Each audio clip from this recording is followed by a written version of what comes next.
mauti yau uwata babu a duniya.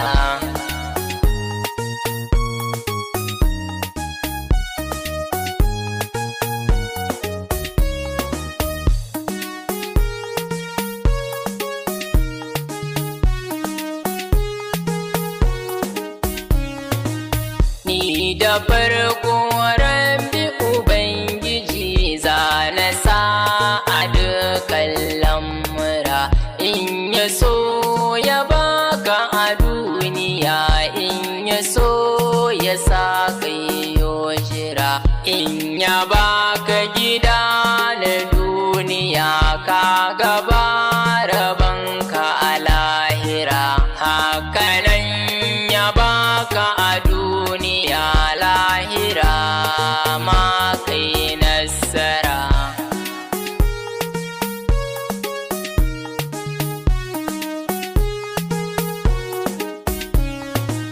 Godiya gare ka ubangiji, kai mutum kai yo mutuwa, wa'azi ga dukkan dan adam, ku yana so ku bai so kuwa. Rabbana ka bani basira, in yi waƙe na ba karkarwa, zuljalal kanin ka salati gun Muhammad abban Zahara.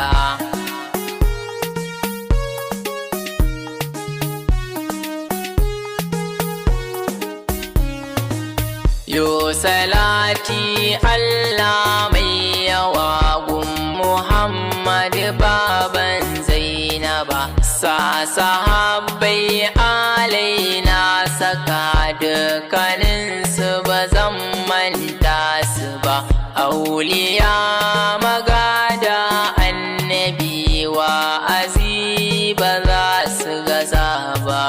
Rabbana ka ba mu basira a fagen ilimi mai nasara.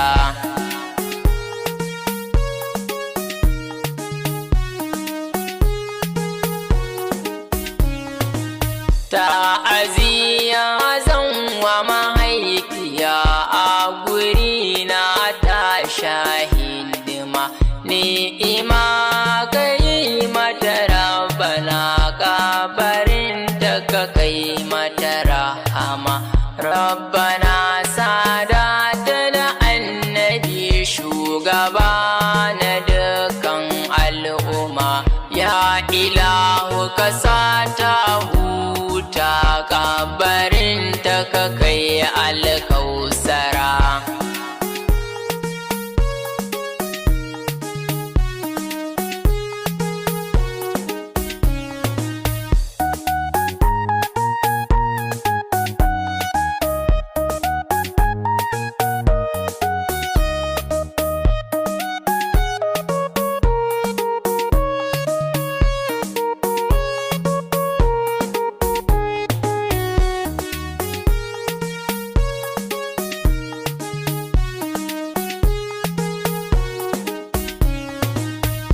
Ta sha ciwo mahaifiya, Allah sa ya zama ta mafita, kullum burina ta dai ita dai na je makaranta, na yi karatu na yo ilimi, don kwashi ne babban gata, gashi dai yau ta bar duniya, addu'ar ta na samu masira.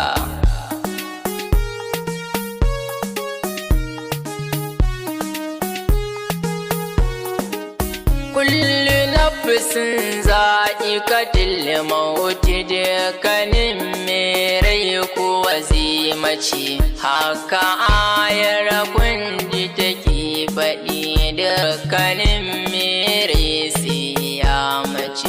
Mutuwa ba ta shawara, Rabbana ya samu mu dace, ko kana ciwo ko lafiya za ta ɗauka, don kuwa ba jira.